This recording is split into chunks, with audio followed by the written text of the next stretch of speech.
aho abavyeyi baherutse kwibaruka bagira ikibazo ubwa mbere ushobora usanga hari igihe umwanda muto umuvyeyi atagishobora kukontrola iyo akoroye amapipi akaza iyo ariko aratwenga udupipi tukaza iyo ariko arakora igikorwa cyo gisaba inguvu ugasanga hari igihe umwanda mukuru hari aho ushobora kuza rero muri ivyo bihe iyo ngwara bayita incontinence rero mu gihugu c'u Burundi kenshi ivyo ntivyakorwa kuko hari igihe bishika agasaho gatekeye amapipi kakamanuka umuvyeyi ariko aribaruka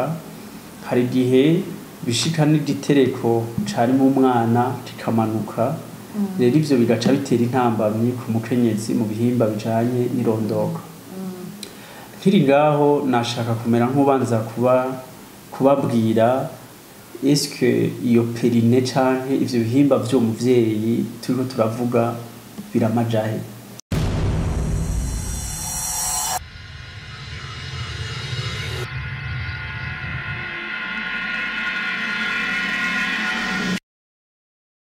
turabaramukije abakunzi ba IBIHIMBA TV twizera ko mumerewe neza aho muherereye hose ni onera kuri mikro nkuko mubibona tukaba turi mu gisagara ca Bujumbura ahantu spécifiquement navuga muri centre professionnel de kinésithérapie CP Kiné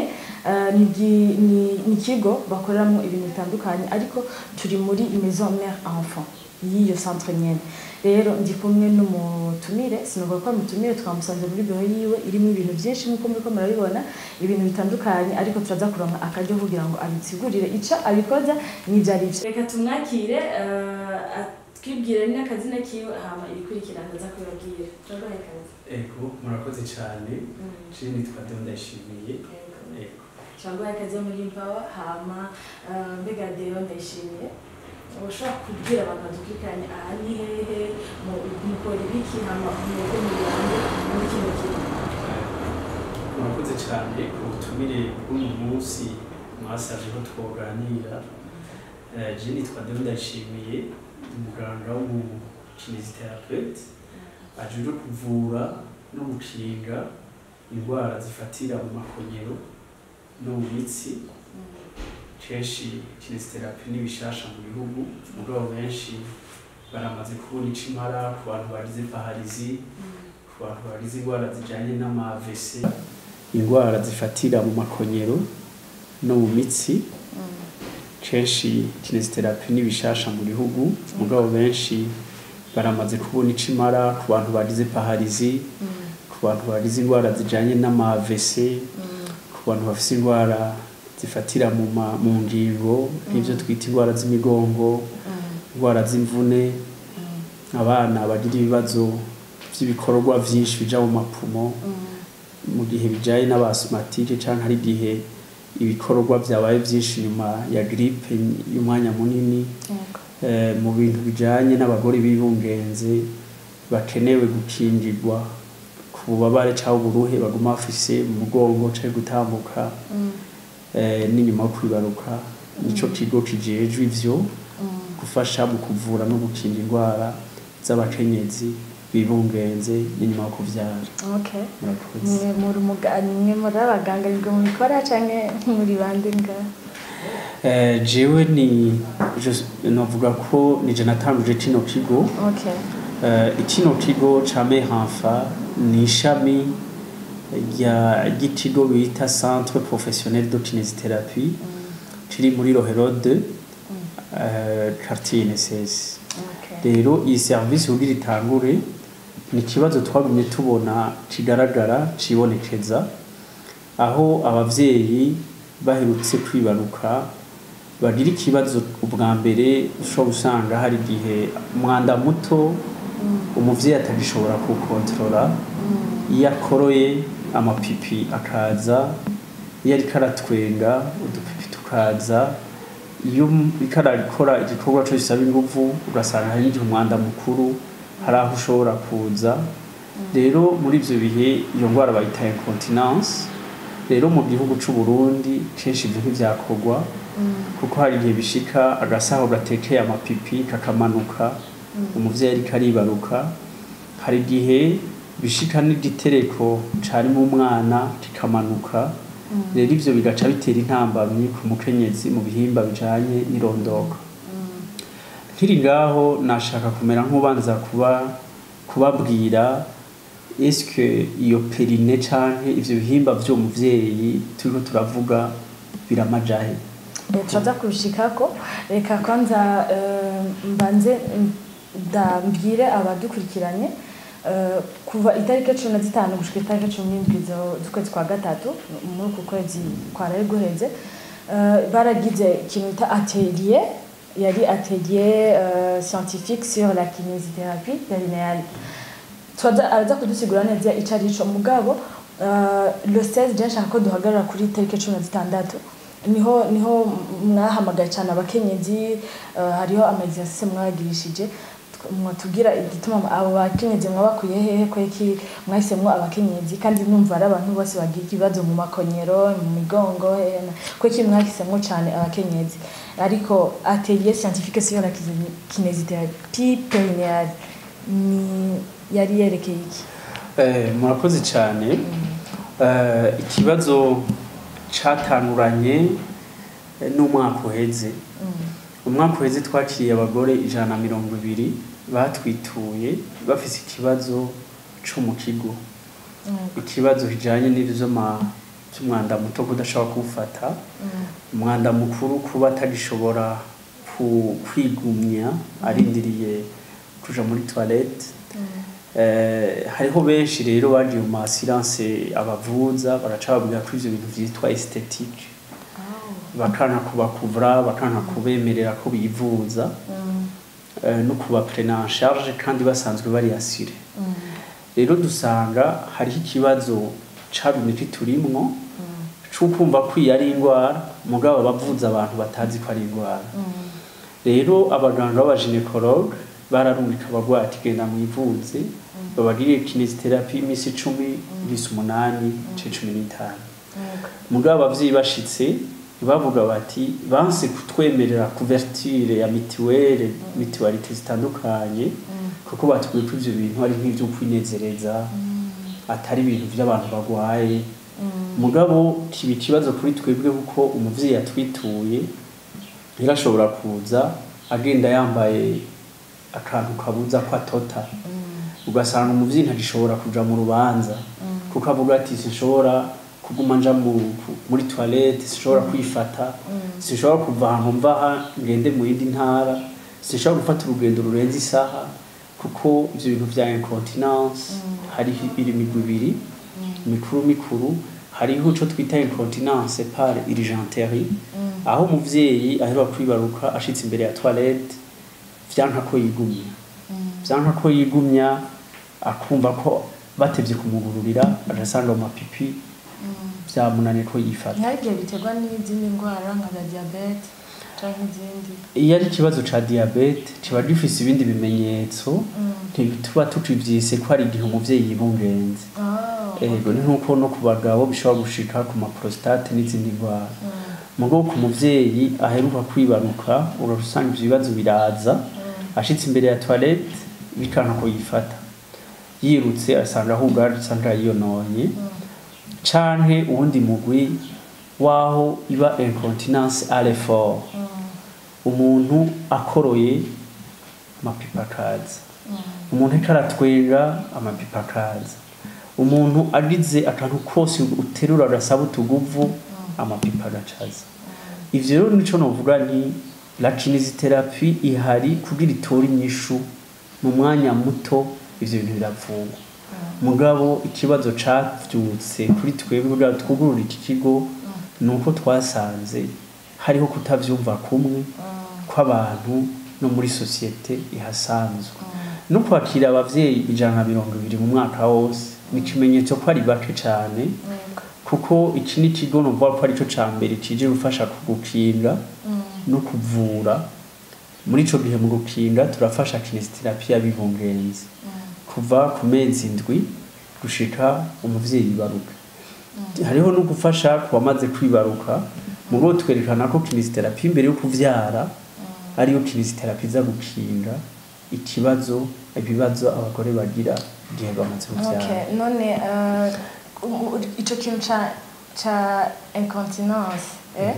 est-ce que bishikira gusa abadamu bibungenze? Bon, dufate turetse kuri ico kuri abo usanga abagabo bagwaye prostate canke diabete, urashobora kugira ico kibazo mu gihe utibungenze canke utaranavyara, urashobora kugira ico kibazo? Murakoze cyane. Urabajije uti ico kibazo mbega rishikira bibungenze gusa canke abavyaye? Oya, naho nsubiye kuri sport abantu bagira zitwa ko ari amasiporo y'amabdomino. Izi sport z'amabdomino ni nka, hari umwanditsi yavuze ati ni massacre, kuko hari igihe ama-exercice ajanye no guhumeka atuma mu nda h'umuntu abanza guhuha impwemu zose ziri mu nda akabanza akazisohora kugira ngo ashobore gukora abdomino. Ngo benshi mu masiporo baterura ivyuma, abantu baja kumva ko baciyumva, urasanga bakoze amasiporo asaba ingufu nyinshi. Ivyo bihimba vyo mu nda, ico twovuga amasogi n'ibindi, birasunika iyo twita diaphragme pelvienne, igasunika ibihimba vy'umukenyezi bisanzwe bimeze nk'ivyuguruye. Hama izo nguvu zo gukupa impwemu ngo akora ama-exercice asaba ingufu biraheza navyo nyene birashobora gutera incontinence ku mumama canke ku jeune fille même birashobora gushika. Mugabo ibiharuro binini niyo mitsi yari iri mu mwana, umwana akayikuriramwo, umumama yicaye mu biro akoresha umutwe, ata sport ata ama-exercice akoresha, ibihimba biri mu mwana, hama yagera kuja kwibaruka ivyo bihimba akabikenera kugira ngo bishobore gusunika umwana avuke. Rero muri ico gihe haraho haba amadeshirire, haraho agasaho karimo amapipi kamanuka hasi, hari aho imitsi ijejwe guca mu mwana ibitari souple, hariho ivyo twita ko ivyo bita amabeance vaginale, aho igihimba caciye mu mwana dushobora kubona n'amaso kiba cameze nk'icagutse cane, hama umwanya wose hakabaho ivyo twita amabruyi canke ibindi bibazo byo kubabara igihe yasubiye kuba yamaze kwibaruka, asubiye gukora imibonano mpuzabitsina. Muri ico gihe bica bintambamye ububabare buba bwinshi ku muvyeyi. Muri ivyo hariho ivyuma bitandukanye n'uburyo bwinshi bwo kubivura no kumenya ikibazo cyo muvyeyi yagize, kuko kenshi iyo turiko turaraba ibihimba nyamukuru biba bimeze kuko umuvyeyi arasanganywe aya magufa yo ku mpande. Hama iyo umwana agira asohoke azarana muri aka kari hagati, ni ku mwana heza agacamwo aka gatoboro ko hagati, ni ku mwana acamwo, kuko aka gatangura nagacamo umwanda mutonya, akabikurikirana nagacamo umwana, akabikurikirana nagacamo umwanda mukuru. Muri ico gihe urabona ko mu bwinjiriro bw'aho umwana aheza agasohokera, akanika kantu kacamo umwanda mutoyi gacacamo umwana, akanaho n'agasohokamwo umwanda mukuru. Muri ico gihe rero haraho bishobora kuva kuri iyi mitsi isanzwe idakora, kuko imitsi yo ngahanswa isanzwe iri souple, mugo kubera ko iyo mitsi itagira inguvu, iyo mitsi itigeze umuntu ayikoresha ku mezi 9 yibungenze, muri ico gihe hageze gusunika umwana, hari igihe habaho kwaguka kw'amarticulation atandukanye, hari igihe umuvyeyi yaje kuvyara usanga akagufa kari ku ruhande, hari igihe bishika aka gace kagasaho kazamo amapipi kakamanuka hepfo, hari igihe bishika hakabaho ivyo twita episiotomy. Episiotomy bagakata ku ruhande, navyo nyene bikaba intambamye, kuko hari igihe bishobora gutuma sensibilité y'imitsi kumva uko imitsi yari yumva bigabanuka. Hari igihe bishika hakabaho nuko iki gihimba kizana na umwanda mukuru naco nyene gitakaza ingufu z'ingere zifata umwanda mukuru. muri ico gihe rero ibi bihimba byose ibitubona gutya iyi ni imitsi ifise uruhara kugira umuvyeyi yibaruka naguciriyemo donc ikibazo kiva ngaho indani ikibazo munda ikibazo kiva ku mitsi ubwa mbere kukungera inguvu z'imitsi zitahari rero muri iyo mitsi itagira inguvu iraheza igasohokana n'umwana hariho imera nk'isohokana n'umwana hariho yimanuka kubera umwana yahaciye nko kujya duha twumva ngo igitereko ngo cari cavuyeyo ngo igitereko byari ego muri ico gihe rero turaheza igihe umuvyeyi yashitse ngaha turaheza tukamusuzuma tuhejeje kumusuzuma turamenya ko aragasaho karimo kagasaho ko haruguru gatwara umwanda mutoyi ko ariko gasaho kamanutse iyo kamanutse rero biroroshe ko n'umuvyeyi mubwira uti ubwira ubimenye ugiye muri toilette wicaye urashobora kumenya ingene ko ariko kamanutse iyo ugize ugakorora gatonya hari igihe bishika ku kibazo gihagaze ku gitereko cyari umwana camanutse naho nyene biroroshe ko umuntu abimenya rero umuganga w'abagore bajya abaganga b'abaginekologe ubwa mbere babibonye tusaba kenshi ko babaturungikira hakiri kare ko birashobora gukira mu mwanya utarenza iminsi 10 na 15 ibyo ngorane birasana na bya bindi byo ya ngwara bita mu kigo ijyaye tubayita fistule canke indwara zo mu kigo ni ukuvuga ko twebwe novuga ko imigwi y'ibibazo tugira ari imigwi itatu hari ico twita cas léger hari ivyo twita cas moyen na cas sévère imaze kuba cas sévère n'igihe akagasaho k'umwanda mukuru n'ibihimba vy'irondoka n'ibihimba bizana n'umwanda mutoyi bishobora gutakaza ububasha ugaca usanga umwanda muto na mukuru birashobora no guca hamwe ico rero tucita ingwa ibiri sévère la kinésithérapie idashobora gutora inyishu muri ivyo biteza guhura n'umuganga w'umuchirurgien bakatura muhefera umugwayi yo tumubonye tukamuhefera hama bakamukora bahejeje kumukora bakamudusubiza tugaheza tukamuvura inguvu zigasubira kuboneka nko byategerezwa hama birashobora no gushika ku kibazo cy'uyu gishobora kuba kiri ku biro by'umuvyeyi afise byinshi biga mugabo ntakora umwimenyerezo ngorora mubiri uri adapté à la personne kuko hari igihe dusanga turi gukora sport tutarekuriwe mugabo nuko tumenya ko kwibungira atari indwara rero mwari mwatumiye abadamu kubera ko nibo biraba cyane kwera donc bamenye yuko ibyo bintu bivugwa atari esthétique cyangwa kiniki kandi none mwari mwatumiye abadamu bonyine nta bandi bantu kuko urumva babo baba babikeneye mugari haba abatabaheza ngo babahe ubwo burenganzira imbere yaho twabanje gutora abakozi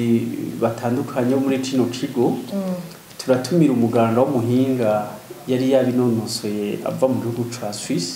aza kubaza kutufasha kwiyibutsa no kuduhanforsa ibene dukora turavye uburyo bwa hariya n'ubwino indwi zibiri zari z'abakozi bo ngaha inyuma yaho twatumiye abaganga batandukanye tubanza kugira guhura n'abaganga b'abaginekologe abasage-femme n'abandi bantu bahura nabo bapfasoni vyihuta kugira ngo bamenye ko ico kibazo kihari boza barabarungika ubwa gatatu kwari gutumira bapfasoni 120 bashoboye kurengera ivyo twita imico kuko hari abakubwira ngo kirazira ko uvuga ko ufise ikibazo kijaye n'ibihimba vy'irondoka ngo ivyo bintu birateye isoni ntaho zarabivuga ukabaza mama wawe ukabaza nyokuru wawe bose bavuga ati ivyo bintu nkora bizohera rero kuri ico kibazo ho cari kihari twatumiye abaserukira abandi muri uyo mugwi twongera dutumira abapfasoni bafise imyaka 19 na 45 kugira ngo abari bubanza ku témoigner la nécessité y'iyo kinésithérapie uko yabafashije abandi baza nabafise ivyo bibazo bavuga bati twari twarabuze aho tubikorera uyundi mugwi wari w'abaganga bishura ku bibazo abakenyezi bari bafise habaho n'umwanya wo twokwita ari nka demonstration y'ama exercice n'ibintu bakorerwa abakenyezi kugira bamenye kuko hari ibipimo byo kwerekana ingene inguvu z'imitsi umwana yaciyemwo imeze aho umuvyeyi ushobora kumubwira uti shiramo inguvu akaheza akakwereka ingene force au niveau y'ibihimba umwana yaciyemwo bimeze mukakoresha gute umuntu mugakoresha turashirako aka préservatif pour le protéger d'abord hama turakoresha ama produit bita gel a protéger hama ugaheza umukenyezi ukamubwira uti contracter relâche plus a contracta uraraba force akana kinjira mu gihimba cirondoka c'umukenyezi hama we araheza agashiramo inguvu mu gucontracta kugira ngo turabe ico force uko zingana au niveau y'ibihimba vyiwe aha ni nko gutesta ubwa mbere mugabo hariho igihe biba ikibazo kubijanye nuko sensibilité itahari akubwira ati je sincumva imibonano mpuzabitsina n'umupfashira ntaye wanje sindamwumva nawe nyene ntanyumva abwira ati narahindutse muri ico gihe rero hariho iyindi appareil ifasha ico twita stimulation ifasha kugira ngo umukenyezi muri ivyo bihimba vyagize ikibazo neurologique kikerekana ingene umuntu ashobora gukora ikwerekana kuri tableau de bord comment travailler et stimuler izo organes zagize ikibazo c'ugukatwa canke ku ama episiotomie ugasanga yateye ikibazo ca tête neurologique sensibilité kagenda ubabare we nyene umugore agasigara ari avuga ati nibanga ntaco ndi bukore mugo ububabare urenze canke sincumva muri ico gihe rero iyi ni biofeedback électrique yo yicometse ifise stimulation électrique yingene umupfasoni avuga ati ndumva des stimulation zihari rero iyi niyo numva ko ari umapare yanswa abazimvye mugabo afasha ku buryo budasanzwe muri yo headcase none ivyo bintu kumenga mu Burundi abarundi kazi biri genre ntitubimenyereye cyane ko umuntu ashobora kuja kwita umuganga akamubwira amajambo nk'ayo hama ukemera ko akoresha ivyo vyuma n'ivyonya hari abantu baba babitanye gushika ubu tumaze ikiringo c'indwi n'inusu mugo turamaze kwakira abapfasoni bashika kwijana na 60 n'abandi nivyo nuvuga kuba tumaze kwakira abapfasoni bashika 160 n'abandi byafashijwe na atelier scientifique de sensibilisation sur la prise en charge du périnée benshi ntibari babizi abasoma biravuga ati mon peuple périra par le manque de connaissances ukutamenya nico cuva ko yari intambamye ya mbere kuko hari ukutamenya ko abaganga ko ivyo bintu biri aho bikorwa hariho no kutamenya ko abo bakenyezi aho baja kuvyitura hariho nuko ico bikorwa ari kibazo gifata umuvyeyi wenyene yibarutse kikamutuma aba muhira agatinya kubwira n'ububakanye agatinya kwibwira n'umubanyi agatinya no kuja meme no mu bandi bantu bikamutuma mu intambara rero kuguma umuntu yambaye ico kintu kimubuza ko yo kwiyonona agaheba ingendo agaheba ku marubanza suko kwa muganga nta kizira kihari nta kizira kihari cyo umuntu avuga ngo kirazira ko umuntu yoba yigira ko pipi wora ku muntu nakuja kwa muganga kirazira ko ivyo bibazo ni ibintu bihari hama ikindi higira kabiri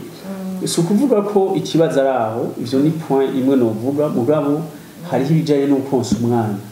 aho usanga umuntu mukonsa umwana aja kunama arondeza umwana ibere ugasanga yagize amabega aza kwizosi cyo ugasanga yagize ikibazo cyo kubabara umugongo nyuma yo kuvyara kubabara umugongo nyuma yo kuvyara kinesitherapy nyuma yo kuvyara ni nyishu ku buryo budasanzwe umwanya muto cyane kuvyerekeye kuri posture yo konsa umwana ivyo turi mu byo tuyigisha umuvyeyi kukungenera kwicara no kungenera konsa umwana kugira ngo akinge ibibazo ashobora kugira byo mu mugongo turashobora gufasha mu gukinga byo twita amaservikalji uburuhe canke ububabare umuvyeyi agira ku izosi kenshi mu kuvyuka umwanya munini yonsa umwana mu kwadapta oreye n'ibindi bito bishoboka kugira umuvyeyi yonse ata problème. Ego muriko mutubwira ibintu bijanye n'inyuma yo kwibaruka. Ego. Ariko hari mu ma service yanyu muri maison mère enfant nabonyemo ibintu vya prénatal, donc service prénatal mubafasha iki naho kugira ngo la kinésithérapie prénatale niyo kinésithérapie kinga les complications umuvyeyi agira ariko aribaruka kubera ko wa mama wacu ariko ararima arafasha imitsi yo munda irakora iyo ariko ararima imitsi yo munda iri contracta ikihorasha ni kuvuga ko bene abo bavyeyi bagira ibibazo bike bijanye na perine gusumba abandi bakuze mugabo ico kibazo bazokigira mu myaka y'ugukura y'inyuma ya 45 bivanye n'abana benshi bavyaye bagumye bahaca kwera urumva abarika arakoresha ego uko avyara benshi bizotuma habaho uburuhe bw'imitsi ica mu mwana vy'ibitereko kiri mu mwana bwarasaho kari mu mapipi ivyo bibazo bizoba mugabo uyu mumama ataka ariko akoresha umutwe akoresha ubwenge umwanya munininya yicaye agakoresha ordinateur ico kibazo ari a risque gusumba abandi bose bisoko ico ni kibazo kigaragara kandi cumvikana ariko rero la kinésithérapie prénatale turasaba ko umuvyeyi atanga kubara umugongo kuva ku mezi 5 yirungenze ashobora kuza muga atakibaza afise tumuhanura ko yoza kuva ku mezi 7 ku mezi 7 hariho ama exercice hariho ubwoko bw'ama exercice akora bumutegura kuzovyara neza ku mezi 9 kinésithérapie y'imbere yo kuvyara irakinga ama episiotomie kuko muri episiotomie les muscles se contractent mais ne se relâchent muri ico gihe rero la kinésithérapie intervient muri prévention mu guheduza le nombre y'ama episiotomie aba ku bakenyezi umenga ni itegeko ko tout le monde avyara babanje kumukata muri ico ca kabiri bizokinga bijya vy'amabeyance no fata ko ari ukumanuka kw'ibihimba vyari mu mwana bicongere bifashe mu gukinga kugira inda iba nininya mu mwanya muto inyuma yo kwibaruka ukamenga ni normal disons ico rero kirafasha ko n'umuvyeyi yavye par césarienne bishitsa vya par césarienne inyuma y'indwi 8 uva wisomena après l'accouchement nawe nyina cagaruka mugo la kinésithérapie prénatale ni bifasha pour la prévention d'izo complications zitandukanye. Donc nuze prénatale yo kinésithérapie prénatale irafasha ko hari ikintu buze cinda kandi nibaza ko abantu benshi bagira ingorane nyuma yo kwibaruka abafise ikibazo cinda vuga inda izohera ryarabi ndasigaye mfise kandi umenga ni bisanzwe yuko inda idasubira kandi kuba normal muvuze ko ari ico bifasha ego iyo byashitse naho donc atigezaza avant mugabo ugasanga inyuma yo kuvyara afise inda niniya ntisubiye inyuma gusa amere nkuko yarameze bwa mbere mumufasha iki murashaka kumufasha agaswa kamera neza intango ya vyose ihagaze muri consultation hariho gusuzumwa prénatale no gusuzumwa postnatale kuko kugira inda nini ntibiva 100% kuko bayibarutse mugo birashobora kuva kuvyafungura kuruko kuba yibarutse birashobora no kuva kukutakora imyimenyerezo ngororamubiri adapté umva ko hariho kuyikora no kuyikora nabi muri byose rero birafasha cyane pour la kinésithérapie ituma umuntu amaintena la posture et la taille bigakinga n'ububabare bw'umugongo w'inyuma yo kwibaruka none iyo vyashitse iyo vyashitse nico gituma ategerezwa kutwitura akaza mu kigo tukamusuzuma hama tukamuprescribe so qu'il faut faire kugira ngo bizogende neza kuri 3 ari kuri 4 normal ari 12 muri ico gihe urumva ko uwo umushina ntaye wiwe aravyumva naho batari umuganga baravyumva ko by'ukuri hariho changement muri we muri ico gihe rero uwo bishitse vyiza turamukonsera ko kinesiotherapy postpartum yoba nziza gusumba akahaca. Ntibishobora gushika umuntu akagisha ikibazo atibarutse ugasanga yaratakaje iyo sensibilité atigeze yibaruka. Ivyo birashoboka bivanye n'izindi ndwara zishobora kwinyegeza inyuma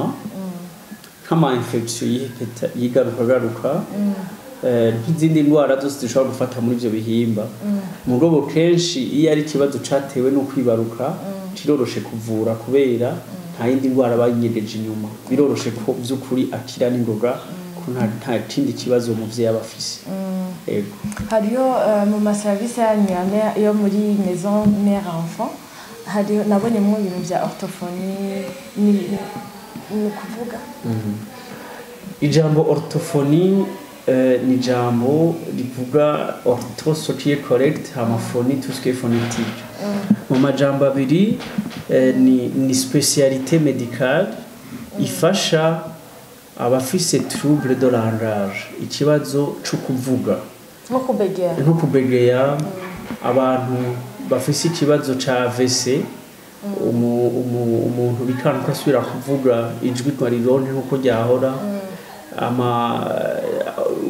kugaburira umwana ugasanga umuntu yamuraramitse kugira indya ziterere mu muhogo. Birya biri mu bibazo orthophonie za kwigisha umuntu niyo umuntu avuye muri koma kugira ngo bamenye ingene bamugaburira. Bavuga ko orthophonie ifasha kuri trouble de langage, trouble de la voix na trouble ya déglutition, nko gusarara umuhogo, abaririmbyi abo bita professionnel bicwi cyane. Mugabo beaucoup plus kuri cas pathologique n'abantu bagize ikibazo nk'abo bopeye mu mihogo, ugasanga amacorde vocale yagize ikibazo, abantu usanga bagize trouble ijanye na accident mu mutwe agaheza hagira ububabare butuma bubuzijwe ko risubira kumera neza. Abantu bagize ikibazo kuba batevye kuvuga, urabona turi muri monde dukoresha ama telefone gukinisha abana dukoresheje telefone,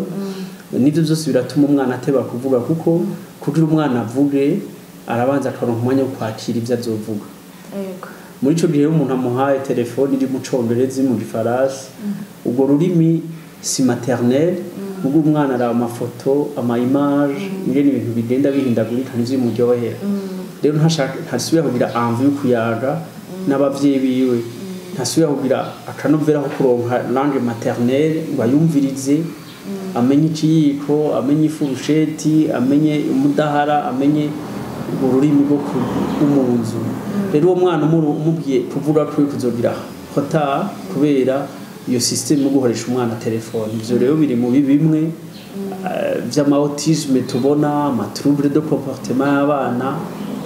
Orthophonie irintervena mu gufasha gutora ikibazo umwana afise ari kw'ishuri, ugasanga urudome rumwe nibwo rumunanira, mu ugasanga vyaye vyoroshe ko umwarimu yobimenya, hariho bira bamukorera umuntu akamuha. Rero kine na orthophonie vyose birintervena muri izo secteurs za éducation fonctionnelle. Ico mwise trouble de la déglutition. Ni ikibazo c'ukumira kuko ushobora gusanga ahacinge habaye nka hato ugasanga gutamika umuntu wamutamitse araramye bigaca urasanga irya ziciye mu nzira itariyo, n'ibindi bishoboka kuba yuko imitsi yo mu kanwa canke y'amatama itabiri souple kubera paralizi, mugo umuntu agafasha ubwahe buryo bwoba kugira umuntu asubire kumera neza. Murakoze. Hama twibutse abadukurikiranye yuko turi ni Power TV, tukaba turi muri CP Kiné, Centre Professionnel de la Kinésithérapie, mugabo maison mère enfant. Ukaba ukeneye kubitura araza kutubwira aho tuzomusanga, mugabo ukaba utagiye subscribe hama dushishikara kubazanira ibintu bizodufasha mu buzima bwacu bwa misi yose. Tubibutsa kandi yuko kugira ikibazo icari cyo cyose nta samakosa kukivuga, hari aba professionnel b'ikintu cyaco cyose cyane cyane ku badamu niba ndiko ndavuga usanga umuntu yaragize ikibazo akagenda kicari hariya wenyene ikibazo cyose ufise urashobora kwitura abaganga barahari nashaka kubasaba mu kurangiza tugana ku musozo n'irihe jambo wobwira abadukurikiranye kuko numvise yuko si abadamu gusa hariho n'abana n'abagabo numvise nabo nyine bashobora kubitura n'irihe jambo ubabwira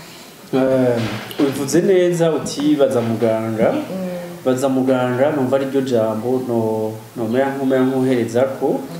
ariko nkasubira kuvunira akagohe abapfasoni kuko niho hari inyanduruko ya vyose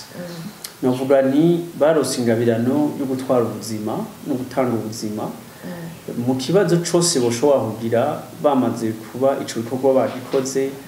nje cyo kumva ko imitsi mwimwe itakimeze neza amapipi atakiyametriza c'ikibazo kindi kijanye n'amakomplication nyuma yo kuvyara ikiriro ca mehafa hariho umuganga w'umuginekologue hariho le kinésithérapeute hariho ivyuma bikwiye kugira ngo dufashe uwo mukenyezi amererwe neza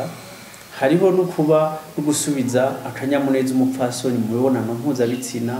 biciye mu kwivuza agakira neza umusubiza muhira akamererwa neza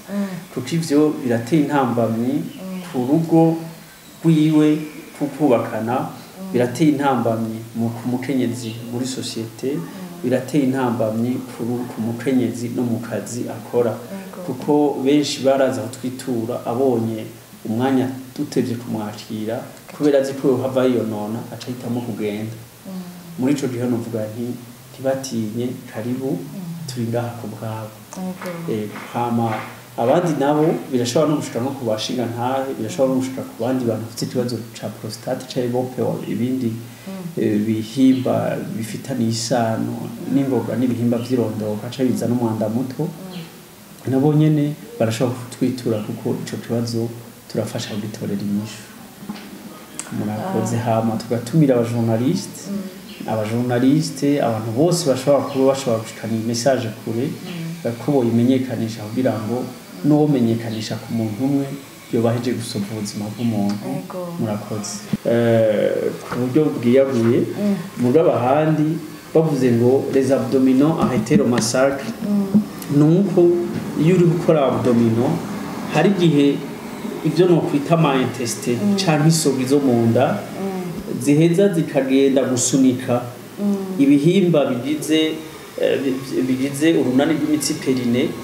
byaheza kubisunika bigaca vyagrava ya situation ya perte involontaire gutakaza amapipi utabishaka rero muri ico gihe abdominaux iri mu masport mabi cane ku mugore aruha kwibaruka naye nshaka ko ije nagira ndakikubaza donc kwibaruka birabuja kwibaruka biri mu bituma ama complication aba menshi yo gutakaza ingufu z'ubwo runani rw'imitsi bita perine nshito abati arrêter c'est le massacre cyane donc ikozwe nabi yonona ibihimba vy'irondoka byinshi kuri uwo mwanda muto n'umwanda mukuru hariho ibintu byinshi ibikoresho byinshi nabonye ngaha anya mwoshobora kutubwira utu tuntu utwumvirije utubaro tumeze nk'utufise ubukomezi butandukanye nk'uyu wumvirije différence aca tuvaho n'uyu ubukomezi buba bufise izi rero zifise uko tuzikoresha mu ma exercice atandukanye nk'ako muri kano gatabo barakwereka ko aka kantu ushobora kugakoresha mu gukosora amabega mu bantu bagenda bitunye ku bitugu ivyo bita syphose ugashiza aha ukamukoresha exercice